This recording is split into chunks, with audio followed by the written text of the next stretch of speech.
Walt Disney's Disneyland.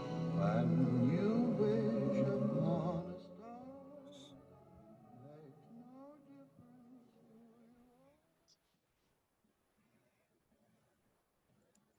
are. I'm MK Haley. I'm an entrepreneur in residence at Florida State University and a Disney Imagineer. I do two distinct things that intertwine very nicely together. One is supporting the design of theme parks, cruise ships, resorts, highly experiential and immersive environments, and the other is teaching students how to do that. There's no such thing as a degree in theme park, so it takes a lot of combinations of psychology, architecture, design, construction to merge these disciplines together to build a final product. So each of my roles complements the other very, very nicely. We're grooming the future of this industry at the same time that we're sort of documenting, archiving, and sharing what the best practices are. So the topic I have for Moonshot Night is the idea of a transformative experiential economy. And the experience economy is the idea that people are very willing to pay to have experiences wrapped around a product or a service. Transformative experiences is the idea that people are willing to pay to do good, to make the world a better place. And ideally that then makes them a better human. These are not new concepts, been around forever. But the idea that this is a legitimate value proposition, that there's a business model around this, are some of the topics we'll be exploring.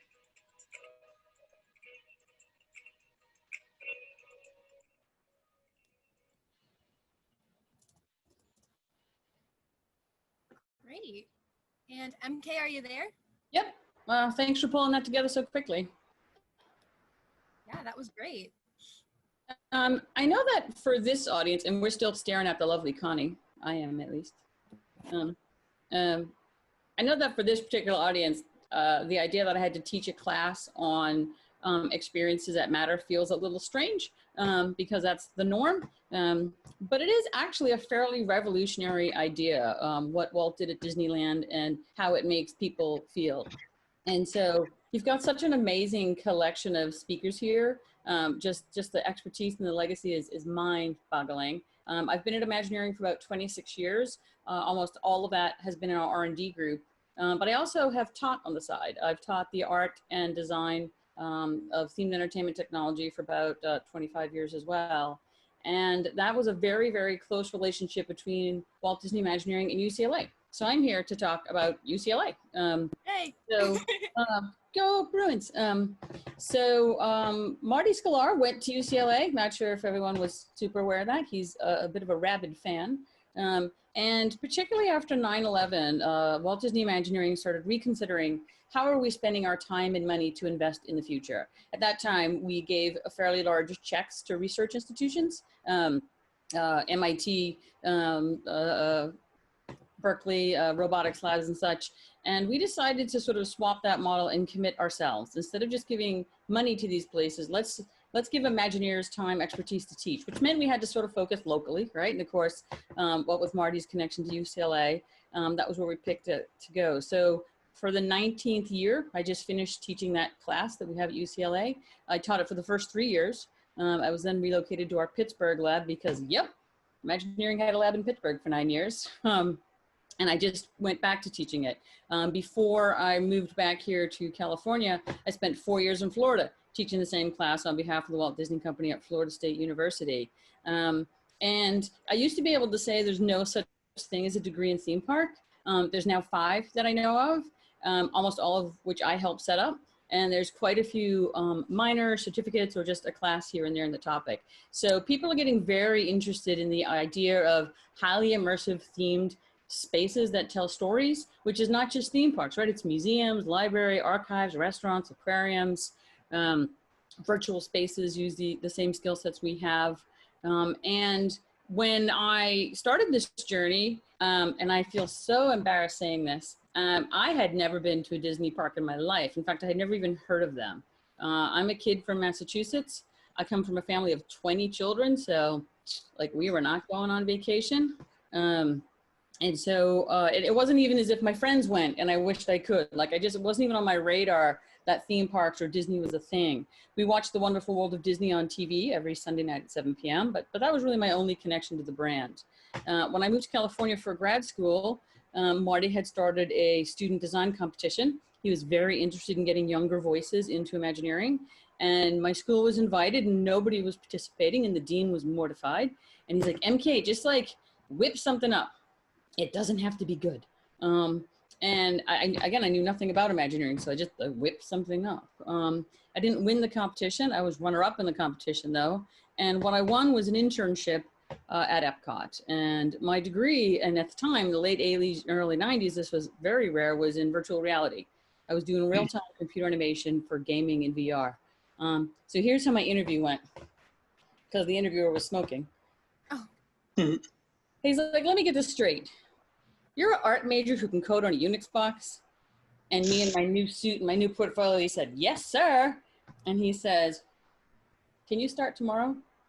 And I said, yes, sir. And so I relocated to Orlando and worked on the Aladdin virtual reality project, which was a massively technically complicated project. It was the first time in history that we were telling stories in VR to show to sort of the common man, right? Like VR was invented in 1968, but it was really for military type simulations, an extremely expensive and awkward gear. And Disney was swapping that model around to be able to tell stories, but there was a lot of questions we had.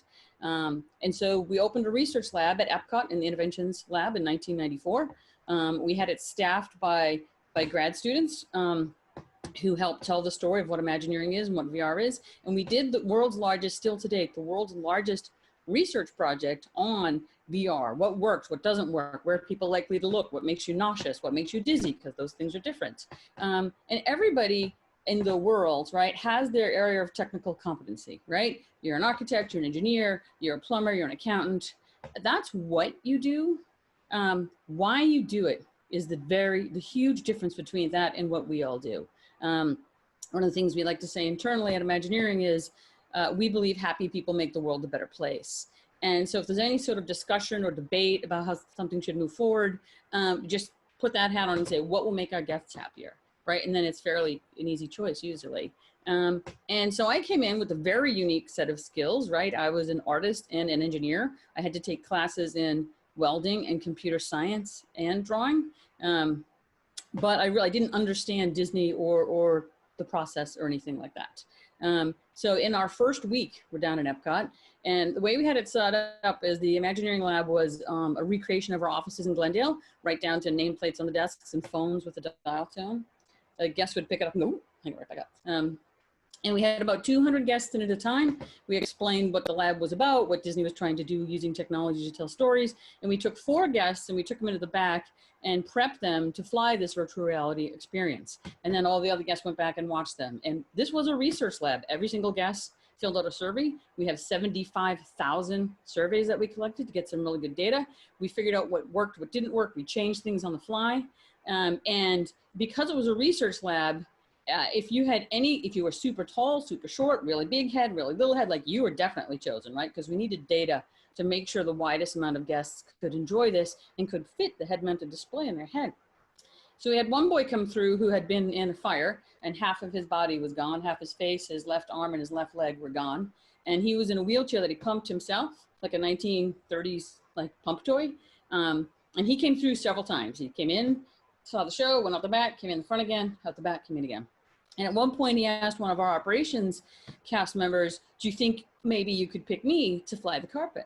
And at the time you flew the carpet like this. It was a piece of neoprene on a truss like that. And the operations cast member said, no, sweetheart, I don't think we can pick you because you need 2 hands to fly this. And he said, maybe you could pick my dad and he'll tell me about it. And I'm like, oh my God, pick him. Like, this is a research lab. Put the kid on the magic carpet. So we bring him in back. And she goes to pick the seat up and move it so his wheelchair can fit in. And he's like, no, you don't, I can do this. Throws himself off his own wheelchair, crawls like doing the worm across the floor and gets himself up, no problem. And then proceeds to fly like this. Proves to every single one of us that you absolutely do not need 2 hands to fly this. And everybody in the audience is crying because this kid moved, right? This kid flew in a way that was physically impossible for him. He knew it and the audience knew it. And I'm like, that's my job. Like, I don't care that I have $4 million worth of SGI. I don't think I should have given that number. I don't care that I have very expensive computers in the back room right there. But my job is to tell a story where that kid firmly believed he was an active participant in the story. He mattered. The choices he made impacted the end result. It took a lot of technical proficiency to get there, but it also took a giant team who understood what the end goal was. So when we talk about teaching these skill sets, it's absolutely, how do you tell a story through your discipline, whether that's architecture or costume. And so one of the biggest challenges we have in our industry recruiting is everybody thinks they're going to be the guy who sits in a room and has really good ideas. And that's literally not a job. That's not my job. That's nobody's job. And so I'll try and ask, is there somebody you know who does what you think you want to do? And we'll talk about their career path. The single biggest answer is, of course, Joe Rohde. Everybody wants to be Joe Rohde. And so I can say, okay, that's actually not Joe Rohde's job. Here's what he does. So sort of aligning what the actual skill sets necessary are with the role really helps stuff this together. So that was 19 years ago that Marty started this relationship with UCLA. It's gone really, really well. It was never intended as a recruiting vehicle. It was intended to sort of elevate the industry. It has happened to be an amazing recruiting vehicle. We have several executives now who have come through that program. And what's really great about it is we have a very collaborative industry. People are very willing to share their expertise. Tom Morris especially shares really great stuff online that is easy to share with my students. We have all kinds of guest speakers who can come in. This spring, which of course was all online, I was suddenly able to include speakers from China, right? Which never occurred to me before because I thought everybody had to drive to Westward, figure out the parking system, and you don't, right? You can come and speak from anywhere. So we've been really lucky in that regard. And we continue to move forward in terms of grooming the next generation to do what we do. Tell people what our stories are, have them share those stories with each other. And as specifically in the lecture I gave in Tallahassee there, the idea that participating in these experiences in some ways might make me a better person, might make me have more empathy, might make me care a little bit more. So there's been quite a bit of action on expanding that idea that we need to train the next generation, not just in the last 18 years, like literally in the last 3 or 1 year, right? So we have started Imagineering in a Box, right? So on Khan Academy, Imagineering partnered with Tony DeRose, who's up at Pixar, and Khan Academy to put together a workshop online about what the Imagineering process is. And part of the reason that people think you can just sit in a room and come up with good ideas is we have never told them different. Right. And so now suddenly there are tools out there to walk you through, you know, like Terry said, sometimes you're doing this, sometimes you're doing this, you know, and here is what those steps are. The Imagineering story, of course, on Disney Plus is just really, really done a great job of communicating who we are and what we do. And as a result, what the whole industry does. For my UCLA students, I have prepared, but by the way, it's really hard to find this information, right? If you're an accountant, yeah, Terry would be a speaker. You're on. You'll absolutely be one of my speakers next fall. If you're an accountant, right, you know who the top 100 schools in the country are, and you know who the top 100 companies are. Very few people who want to work in theme entertainment can name 3 companies. They can sometimes name 2. But what might come as a big surprise to you is the 3rd largest producer of theme entertainment right now just became Lego. So a company called Merlin Entertainment used to have that spot. They do Great Wolf Lodge Resorts, Lego Parks, Alton Towers, and Lego bought them.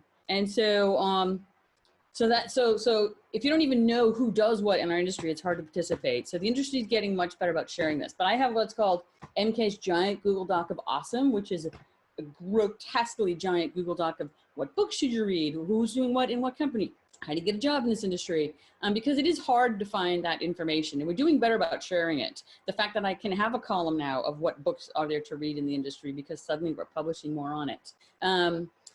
There's obviously Marty's 10 Commandments. Marty has been, was always extremely connected to students. He was a mentor from day one. He didn't just mentor himself, he put money in place to make sure mentoring happened. He funded schools, he funded programs. Probably the only time in my life I'll ever be able to say I said the thing I wanted to say to the guy before he passed away. Marty emailed me the day he passed away, and he emailed like 5 of us, and he just was sharing some educational thing. And this is long after he's retired, right? And so we had a little conversation about that thing he shared. Then I direct messaged him and I said, I really appreciate that you still think of us first. Whenever there's any sort of educational opportunity or resource, the fact that you still think of us, it's really great that you're such a huge advocate and support that. And then within 6 hours, he had passed away. And I got to thank him, right? And I'm like, yes, I got, so like, just as a reminder, thank people more often because they might not wake up the next day. So Mickey's 10 Commandments were for a long time the only guidance we ever had. We just announced the Marty Sklar Innovation Scholarship at UCLA. And there's a great innovation center at UCLA that is half funded by the engineering department and half funded by the theater department. And they merge to do entertainment-based technology projects. And a lot of students actively opt out of it because it doesn't feels expensive. It feels a little like that class is not directly part of my curriculum. And so Imagineering has just announced that we are now sponsoring a scholarship in Marty's name to help those students pay. It's not a whole lot of money, right? It's not a full ride. It's just a few $1,000s, but anything to help get you over that hump, you know, to allow more people to access these resources and these opportunities. And then it's only about 1.5 years old now. The Themed Entertainment Association, which is, you know, the nonprofit organization that sort of supports our industry, and IAPA, which is the International Association of Amusement Parks and Attractions, which is the operations half of the industry. They co-sponsor an initiative that I'm part of the board of, which is called the Themed Entertainment Association Academic Symposium. So suddenly, for the first time in history, we have resources for educators, right? So we've had 2 conferences in person. My money's on it's not happening in November. It's the week before, it's the last day of IAPA in Orlando every year. But suddenly we have a consortium of people who care about the next generation, who are teaching these things kind of in a vacuum, you know, onesies, twosies, and we're sharing resources across the board. And this makes me so excited, right? There's no greater legacy for either Walt or Marty than to contribute to grooming the next generation. And we are an industry that's very project-based, right? You'll work here, you'll work there, you'll work wherever. And so it feels like it's very easy to think of up-and-comers as maybe your competition because you're going to be looking for your next job in 3 months as well. And that's absolutely not what I found. I found that this industry really, really wants to share best practices. They really want to groom folks up. They want to make them successful. They want to make them understand how this industry works. Theater and film students absolutely get it, right? If you're in theater and your play is done, like there's literally another play on that stage next week. You get done. In our industry, when, you know, the world of Avatar, Pandora opens the Animal Kingdom, the theme park is still there, right? But the fact that you may have lost your job because the project was completed, that's a gut punch to a lot of people. And so our industry is getting better about helping you move to your next role and move around. So that makes it very, very exciting for me. So I have links to everything I just mentioned. I'm going to cut and paste them into the chat field like a maniac here. We are right at time. Yeah. I'll make sure everyone has a chance to go. If you also want to share those links with me, we can post them on our club website. Oh, so that they don't get lost in the chat. Yeah, also anyone who joins the chat after this moment doesn't see prior conversations. So that would be good. Yeah, so you can definitely email that to us and we'll post it on our website. And I will post the link again at the end of the meeting for our website, but you can also find it on our Facebook and our Instagram, which is just the Disney Club UCLA. And also you can't edit my giant Google Doc of awesome, and it's ugly. I apologize. It was not meant for public viewing, but you're not allowed to edit it because Google versions kept breaking it. But if there is something you're really interested in, a book you saw or a lecture, by all means, let me know and I'll add it for you because this is a very collaborative effort. Fantastic. And I'll also share it with the Be Our Guest folks that are here with our 65th celebration. Yeah, I'm nothing sure secret here. Will be interested. Yeah. Yes. And then you were mentioning Marty so much. I just wanted to say that this morning I actually got an email from Leah and Leslie, and they were unable to make it today, but they wanted to wish everybody a happy anniversary, and they said, "Go Bruins." Yes. Yay. Very nice. All right. I think we have time for maybe 1 or 2 questions. If anybody has questions for MK besides links for the Google Doc of Awesome. Let's see, you can just post them in the chat.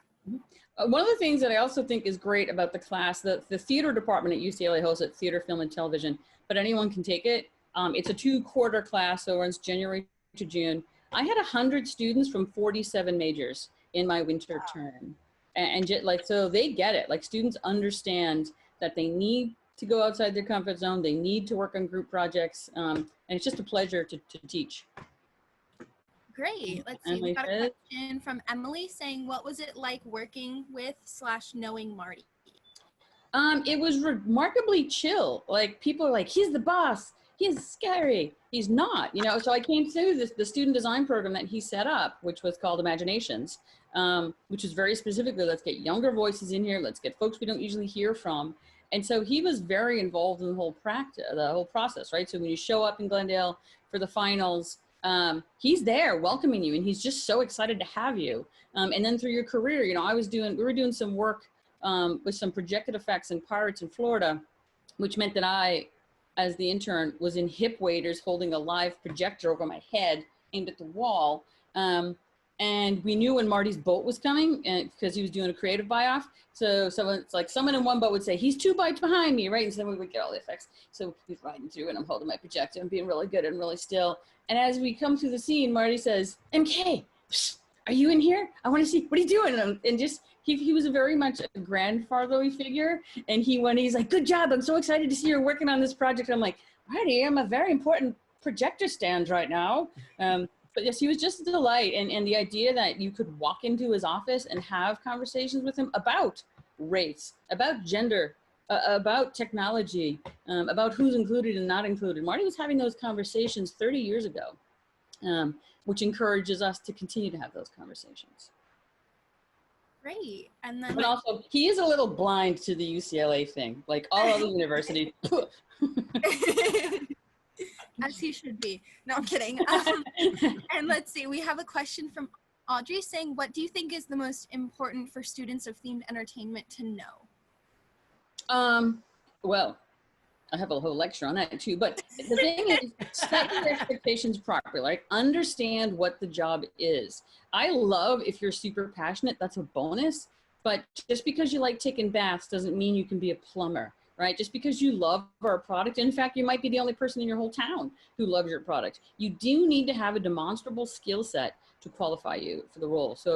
And there's no one skill set, right? At Imagineering right now, we have about 230 different job titles. So figure out what you love and get very good at it. And then whatever that is, figure out how to tell stories with that. Any experience on a group project is great because that's all we do. And especially K through 12 in America, we're terrible at that. So experience in a group project, belonging to any industry association, Society of Automotive Engineers, American Institute of Architects, like that is also helpful to connect you to your chosen fields. And how do you tell stories in your space, right? You don't need a degree in theme park, right? We've been designing theme spaces for about 3,000 years without them. They're helpful to get you to understand the process. But, you know, if you're an architect, maybe take one theater class on, you know, how do you make your audience feel as if they're in a place in a certain time, in a certain part of the world, a certain place in history with your design, just so that you have the vocabulary to contribute. Awesome. Well, thank you so much. It's been such a joy to have you. We're so happy that you came today. Yeah, thanks for pulling this together. And also, like, I'm more excited than I should be that both Bob Gurr and I have the same toy. Oh my God. I'm like, yeah, me and Bob, we have the same toys. Now they can say hi to each other. Yeah, Mickey, what up? What up? Thanks so much. Yeah, and I think this is a good spot to go into our intermission. But just before we do that, Kristen is going to make a little announcement about our guest book. And then we will take about a 10-minute break for people to do whatever they need to do since we've been here for a while. Move around. Yeah, stretch your legs. Get a drink. Yeah. Get a cocktail. Actually, it looks like Paula, oh, she turned her camera off. I was going to say, it looked like Paula was making a cocktail. There we go. I don't know if Paula DeBoer can hear us. Looks like she's getting ready to make a cocktail. All right, go ahead, Chris. So when we were talking to Cindy, she talked about how one of her traditions for Be Our Guest events is to keep a guest book where people can sign their names, their doodle, or whatnot. So we decided to create a digital one using a digital whiteboard app, which I'm going to link in the chat here. And it has some tools on the left side of the screen where you can draw or write your name. And we'll print it off and keep a physical version of it. Yeah, Fantastic. Stretch your legs. So we definitely want to make sure all of our guest speakers can sign that, or at least attempt to. For sure, yeah. All right. And then this looks like a good time to go into our intermission. Santa Fe Disneyland Railroad tracks with Walt Disney at the controls. And in the cab with him, you may be surprised to know, is the governor of the state of California. Let me close my camera. Himself. And the 5-8 size train, you'll see the little boys and girls dressed in the foreign costumes of their country because they get foreign consuls located here in Los Angeles. Now the track is 1.5 miles around. The train runs about every 10 or 12 minutes. In fact, there are two trains. There's a passenger train and there's a freight train. And each one takes 100 passengers. Takes about 6 minutes to go around the track, which is built on a ramp that completely encircles Disneyland and cuts it out from the outside world. So once you get inside Disneyland, all you see are very few. Now, if you look on down the track, you see Mickey Mouse there at the controls. And that's an exact duplicate of the engines that ran over 50 years ago. You can see the conductor there with his brass buttons glistening in the sun, the arms of the children. Hello, Walt. Hello, Governor. Hi. How'd the run go? Oh, fine, fine. The governor had her around through Frontierland, and then Fred Gurley there, he took her around. I picked her up and brought her in. Highball and let us see you hard. Governor Knight of California, ladies and gentlemen, and Walt Disney, of course, and Mr. Gurley, the president of the Santa Fe. And of the Santa Fe and Disneyland, if you please. That's right. Now, Vice President of Santa Fe and Disneyland. You gentlemen have lots to do down in the square, so we'll see you at the dedication. Fine. Thank you, Art. All right, there they go. And here come a lot. Hello, Johnny. Hello, Bunny, Johnny Green, Ron Button, and all the passengers. And I've got to get down and start getting ready to cover the parade, which is going to go down the street in a couple of seconds. And after a few words from your sponsor, Ronnie Reagan will take it away for the dedication ceremonies to Disneyland. Street ready for the official opening ceremony.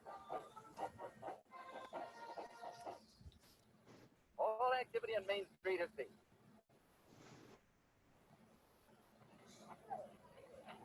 Those carriages which have lined up for the parade to follow are full of celebrities. Walt Disney, Governor Knight, the mayor of Anaheim, and other dignitaries are talking to the three chaplains representing the Protestant, Catholic, and Jewish faith. And now, Walt Disney will step forward to read the dedication of Disneyland.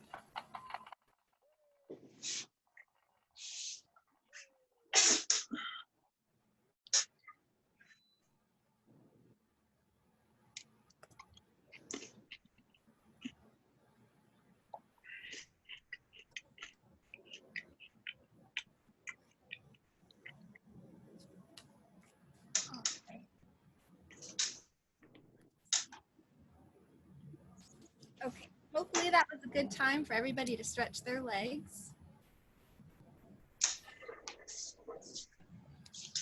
And I'll just give it a second here. Hi, Connie, welcome back. And then,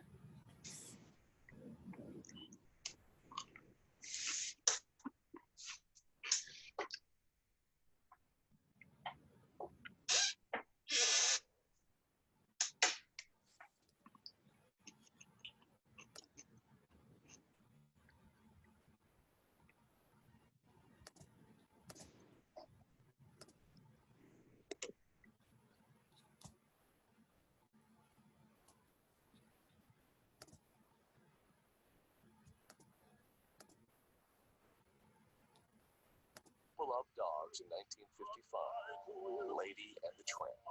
But who created this brilliant smooch? Yeah, along with the double feature, you always had a cartoon. Meet 84-year-old Willie Ito from Monterey Park. He remembers being 5 years old in 1939, going to a movie theater in San Francisco, and his life changed. The most memorable thing was seeing Snow White in the Seventh Dwarf for the first time. Seeing the little man marching across the screen. Seeing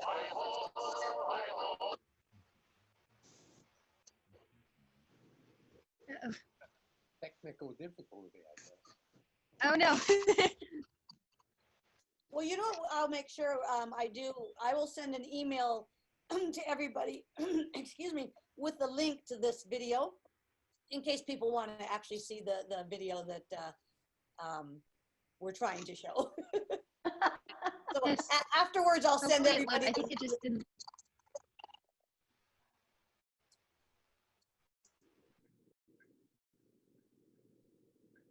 Yeah. Let's see.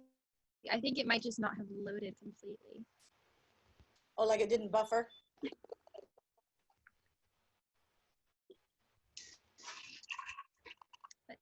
see. I will pause my screen share and see if that works.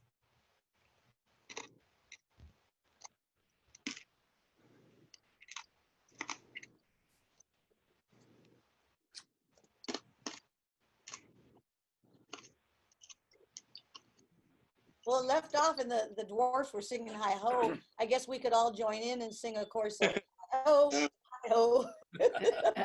While we're waiting for it to Pretty much.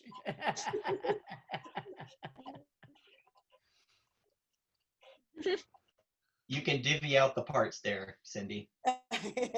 There you But go. be careful. Be careful. Yeah. I just say we all in unison sing hi ho, hi ho.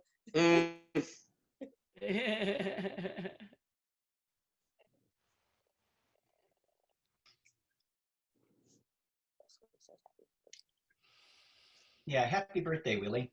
Well, I thank didn't you. chance to- I Really. appreciate it. Oh, there we Okay. go. Spencer, I've got a suggestion then, since this doesn't seem to want to buffer up. Yeah. And maybe you can figure it out while Will's talking and we can show it afterwards. But can we unmute everybody for a minute? And if they want to wish Willie a happy birthday? Happy Happy birthday, birthday, Willie. Will. Yeah, happy birthday. Happy birthday, Willie. I don't know, Man, Spencer. good for you. And of course, I have to thank Uncle Walt for presenting me with a whole theme park for my birthday. I know, Very right? nice of him. That's so amazing. Spencer, can you hear me? She must have been, okay. Kristen, are you there? Yeah, I can pick up the screen share. Okay. Oh, yeah. Do you have it? Do you Yeah. have the same link? Do you want to try showing it and see if it works? Otherwise, we'll show it after Willie talks. Okay, go ahead, because I think we lost Spencer.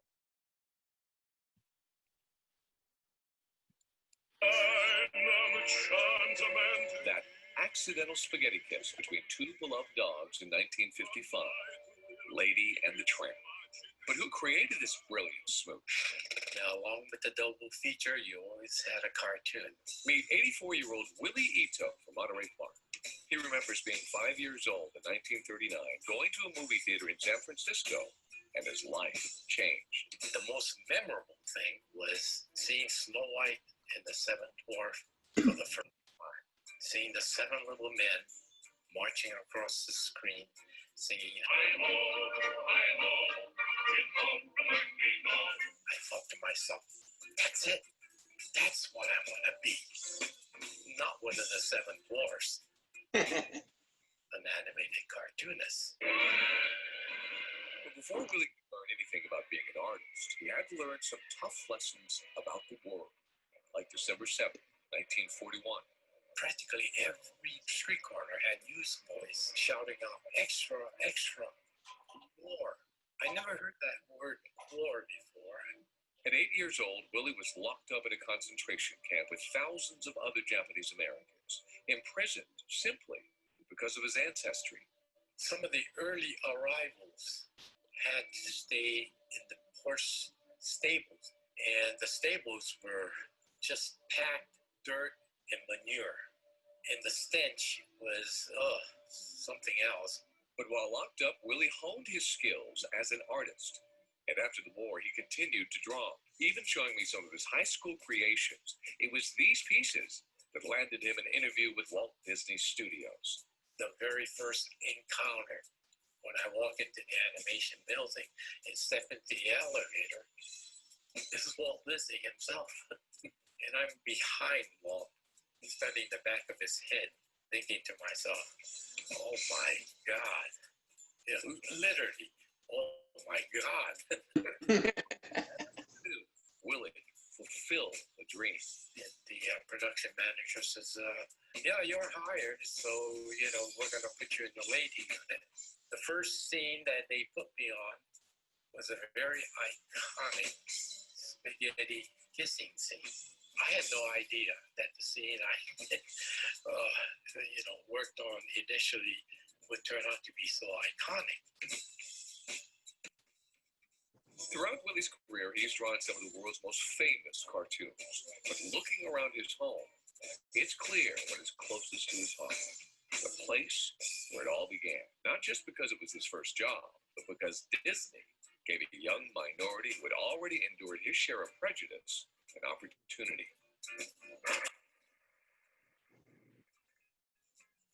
I always feel that, wow, that particular scene did make an impact. It makes me feel good. Willie Ito, a civil rights pioneer, he won't tell you that. What he will say is, despite the hurdles and hardships, he's lived a magical life. A kid that never had to grow up. And that's something we celebrate whenever we see a plate of spaghetti and think of a kiss.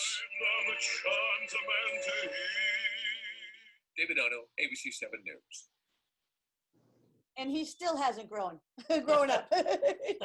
He's still a kid at heart.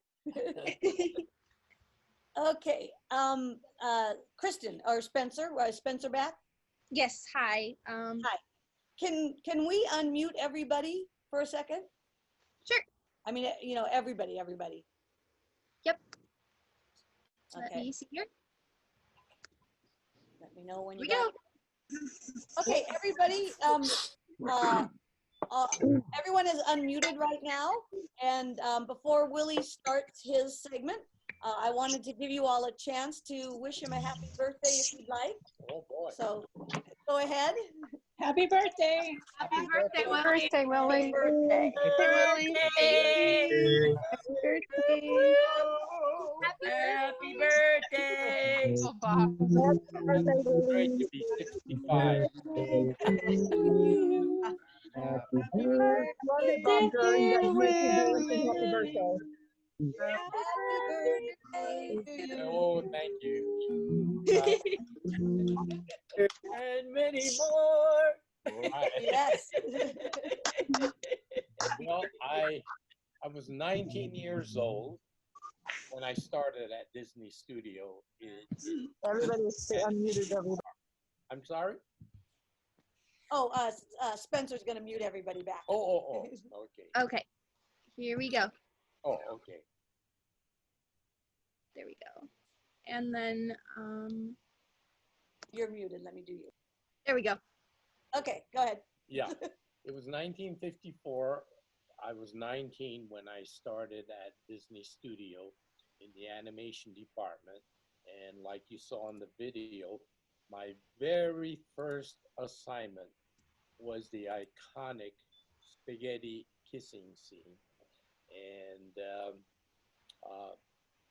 I had no idea when I was working on that scene that eventually when Lady and the Tramp was released, actually it was probably about the second or maybe the third re-release that the Bella Notte sequence became so iconic. And everybody remembers Lady and the Tramp because of that scene. Well, anyway, I always felt that 1954 was a hallmark year at Disney because Lady and the Tramp was, being wrapped up, but coming down the pike was Sleeping Beauty. It was still pretty much in the early stages of development. And that was kind of exciting to see some of the very early, almost like experimental animation because of the style of Sleeping Beauty. Over at the large soundstage that housed a big tank, they were shooting 20,000 leagues under the sea. And what was so interesting about that, of course, it was before CGI. The tank was filled. They had a life-size portion of the Nautilus set up. And there's Kirk Douglas in his red and white striped t-shirt with a harpoon battling this hydraulically operated giant squid. Well, of course, the Nautilus was designed by a WED employee at that time, Harper Goff. And then the special effects was actually designed by John Hench. And later, when the film was released, he won the Academy Award for the best special effects. And but those two fellas, Harper Goff and John Hench, and of course with also, I don't want to forget Herbie Ryman, they had an office set up in the main animation building on the 4th floor. Actually, the 4th floor was kind of an exclusive floor. They had the gym for the executives and of course personnel office and other little offices. But this little group at that time known as WED Enterprises, W-E-D for Walter Elias Disney. And he had this little group that was designing and painting these great big beautiful posters that you've all seen, like the delineation of what Disneyland is going to be. Well, it wasn't really a secret project, but those of us underlings at the studio, we were kind of talking about Walt's Folly. He was designing an amusement park. And of course, amusement parks, you conjure up these images of Coney Island or the Long Beach Pike or Santa Monica Pier. And you kind of picture this wooden boardwalk filled with cigarette butts and a bunch of sailors walking around. And, you know, it's like, oh my gosh, you know, Walt's Folly. First of all, we never was privy to the actual location.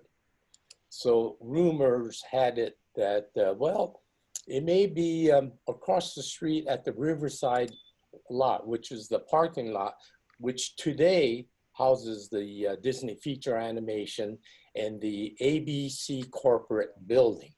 But the property was a little too small for a theme park that Walt was envisioning. Other rumors was like, well, it might be somewhere in Van Nuys near the airport. There's a lot of land up there and all that. And so suddenly, you know, we started to hear, well, in Orange County, there's an area called Anaheim. And right away, I chuckled because when I was growing up in San Francisco, going to high school, one of my favorite radio programs was the old Jack Benny Comedy Hour. And on the show,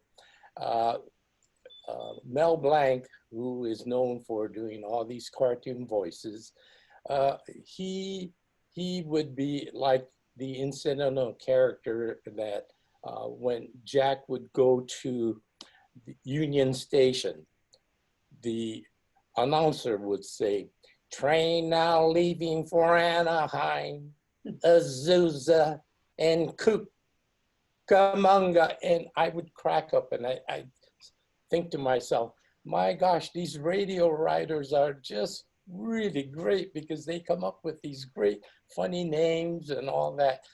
And then so when I heard Disneyland was going to be at Anaheim, I thought, I'll be darned. There is an Anaheim. Then, well, now, years later, my son lives in Cucamonga. And of course, you know, so the three cities that I chuckle at is all for real. But anyhow, as well, in one of the other sound stages at the studio, the Mouseketeers, the original Mouseketeers, they were all rehearsing for the Disneyland show that Walt was going to, well, Walt used as the publicity for Disneyland. But then,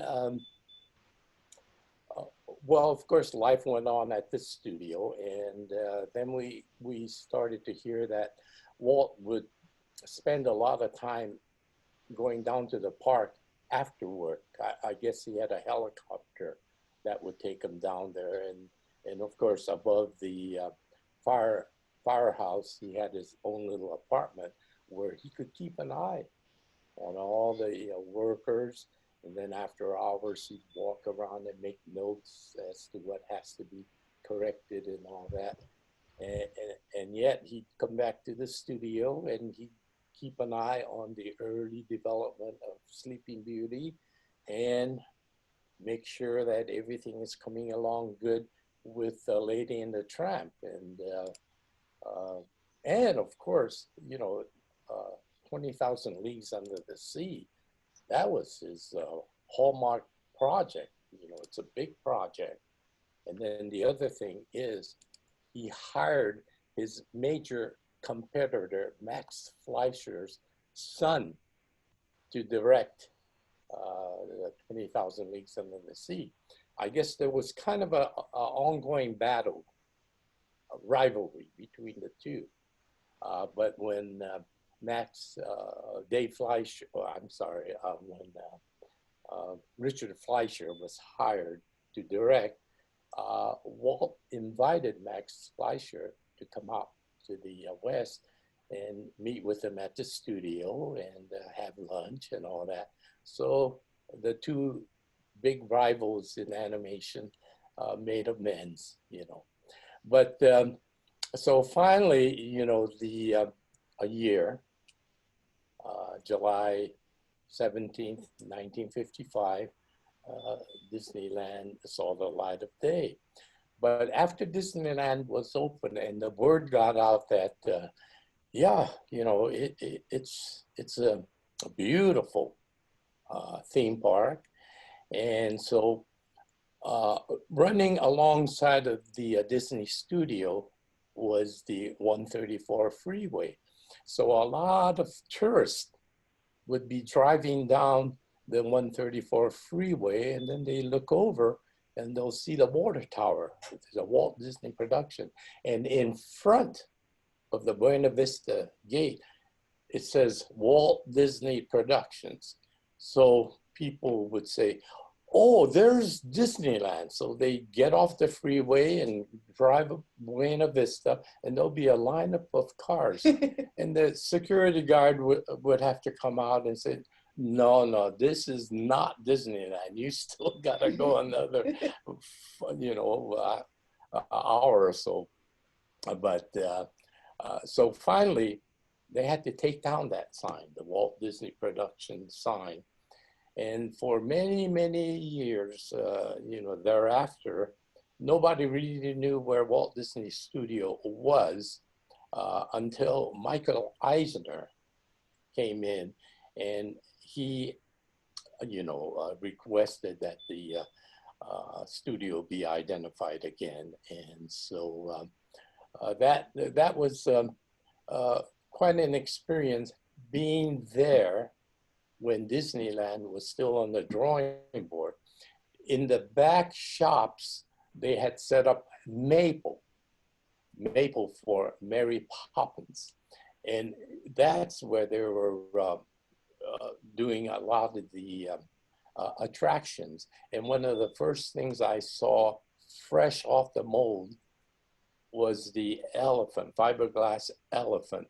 And they had it out in front. And we would all walk by, and now we could start seeing the quality that was being put into the so-called Disney Folly. So that's my early experience with Disneyland. And of course, the question is, did you go to Disneyland on your birthday when it opened? And no, because I wasn't invited. I thought Walt built the park for me for my birthday, and I didn't get an invitation. That's because now I was working at a rival studio. And so I figured, oh, well, I'll probably never go back to Disney, because once you leave and they invite you back on Sleeping Beauty, I was doing okay with Chuck Jones at Looney Tunes. And so I said, no, I think I'll just stay here. So many, many years later, after working in different studios, I thought, you know, it might be good to go back to Disney. And I didn't go back to Disney in feature animation. I went back in Disney consumer products. And that's where Alex and I, we were kind of rivals, developing park merchandise and later Disney store merchandise and things of that nature. And so basically, I retired from Disney as a director of Character Art International, which was quite a thing, because on Disney's dime, I got to travel to all of the major Disney offices, the Disney theme parks and whatever. And so that was you know, quite an experience with Disney and a little bit of Disneyland. So since he was in consumer products, if all of us have spent a lot of money on merchandise back in the day, we can blame Willie for designing it and coming up with some of it. Willie, you were telling me a story about when you were first, I guess, you know, first hired on. They wanted you to experience everything, and you were in the parade. Oh, okay, tell that story. It's nice. Well, we have a program at the studio called Disney Way 1, which is like they want, excuse me, anyone that may eventually, well, actually it was a management program where we had to experience every phase of the Disney studio. So we would spend the day meeting with the people from feature animation. We would spend the day at Imagineering and different phases of the studio. And then on our very last day, we went down to Anaheim and spent a day at Disneyland behind the scene, where we had meetings with the culinary people, the entertainment, and different phases of Disneyland. And then around 4 o'clock in the afternoon, we actually put on the costume. We were all fitted for size, and so I was a White Rabbit.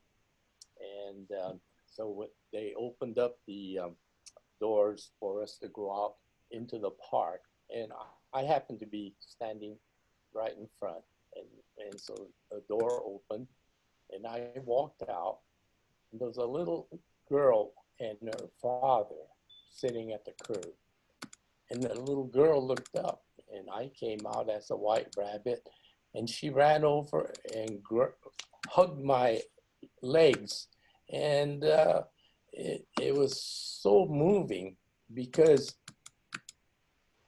here I am in this head, and it's hot, and I was perspiring, and then I was, of course, I got a little emotional, because seeing this little girl, I started thinking about my kids that I used to take to Disneyland when they were young.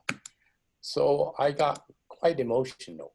So with the combination of the perspiration and the tears, my glasses just slid off my face and boom, and it didn't go any further than the neck of the white rabbit's head. But now other kids came up with their little autograph books and wanted me to sign autographs. And you can't talk. You have to do everything pantomime. And so I got the book, and now I'm trying to focus on the autograph book, and I'm sweating and actually crying, and it's quite an emotional thing, you know. And I think that was one of the most, you might say, everlasting impression for 20 minutes, you know, of the Disneyland experience. That's awesome. Yeah, I can imagine. I'm trying to unmute. Oh, there we go. I got Connie. I can imagine, Connie, you probably have been in some of the parades. Yeah, and actually, I snuck into a parade as Dopey. There weren't girls in costumes. That is hard work. And maneuverability is not what I'd hoped for, but what an experience. I can really appreciate what you said. Fantastic. So do you have any other stories about your experience in the park that you can think of? Well, I knew a fellow at the studio that was one of the Disney secret police. He would dress incognito, you know, wear shorts and polo shirts, and we would walk around the park, and he would observe, you know, different things, you know, whether a cast member might be signing in a bunch of strangers. But one of the things that he was responsible for was the Skyway buckets? Skyway buckets, yeah. Because he would be watching the kids up there. They'll be throwing their paper cups out, or some of them might lean over and try to spit down on, you know. And so he made a report on that, and then, of course, that ride disappeared, you know. And then, of course, one of the no-nos is like a member getting a discount for a friend, you know. You had to give the money to the clerk. They couldn't do it, you know. And so he keeps an eye on all of these and make reports. But that kind of a position at Disney is short-lived, because people get to know who you are. You know, there's no secrets. So when they find out, hey, you're an undercover Disney cop, you know. And so he finally left the company and whatever. But he was a member of Club 33. So on my birthday, every year, no matter what studio I was working at noon, I would leave, I would drive down to Disneyland, and I sign into the park, and around 6 or 7, he'd meet me there, and then he'll take me up to Club 33, and we'll be at a big table for about 10 guests and all, and I'll have my birthday dinner, and around whenever the fireworks starts, 9:30, or if you're not finished, the waiter would come in and put a cover over your dinner. Then we all go out to the patio there, or the front there, to observe the fireworks.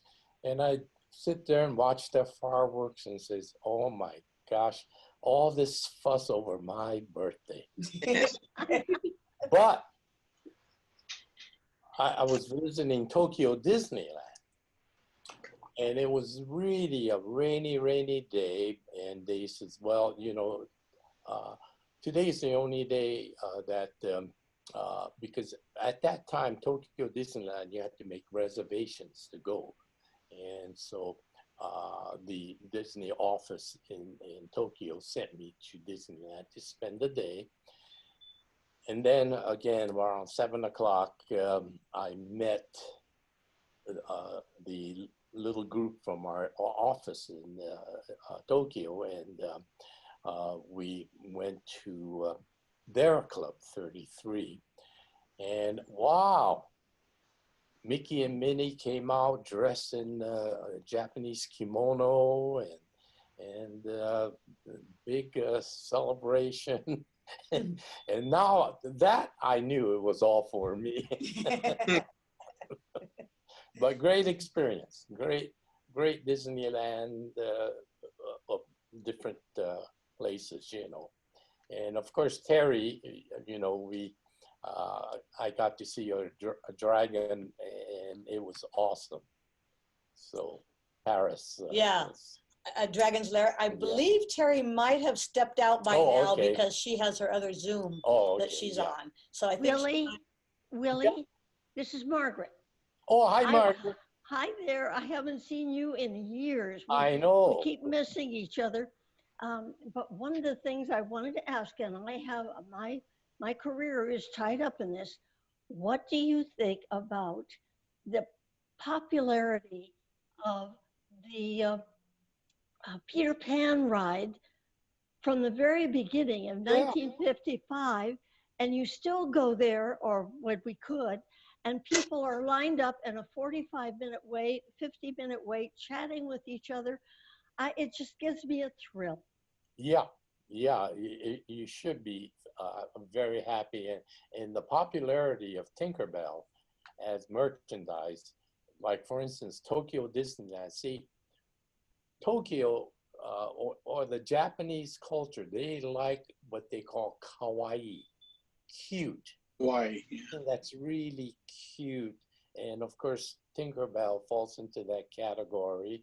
And they're Mickey and Minnie, they're you know, wedding, and they look at each other real cute, and Winnie the Pooh and all.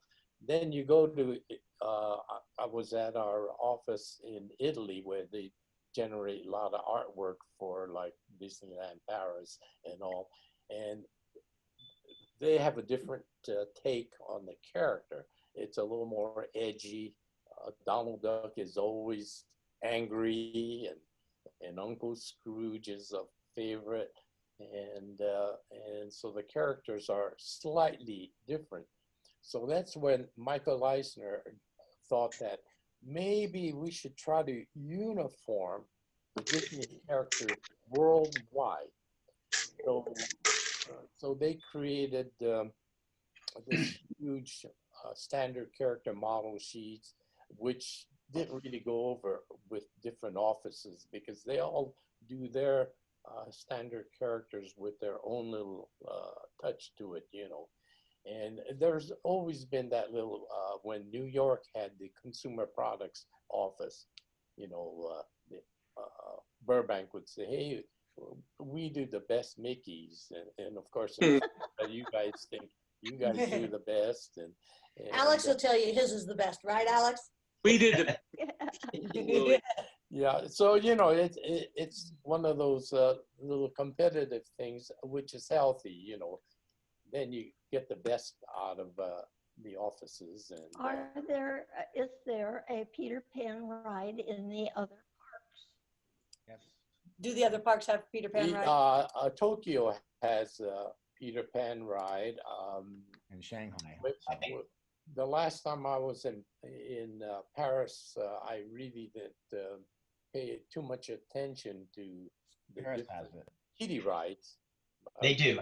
I actually worked on. Yeah, I'm assuming that Peter Pan ride would be pretty international, you know. Except Hong Kong, they don't have it in Hong Kong. That confused me too. Oh, it's they Terry. Oh, I'm still here. Yes, I am surprised.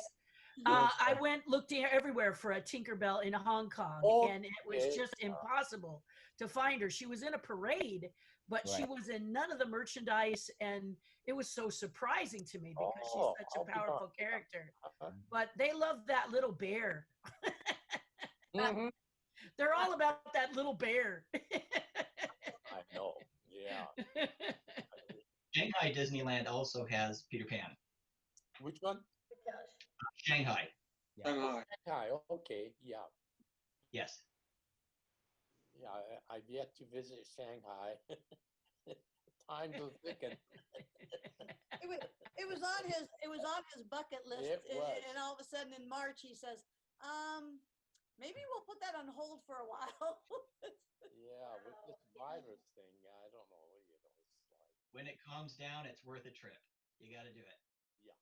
Yeah, it is.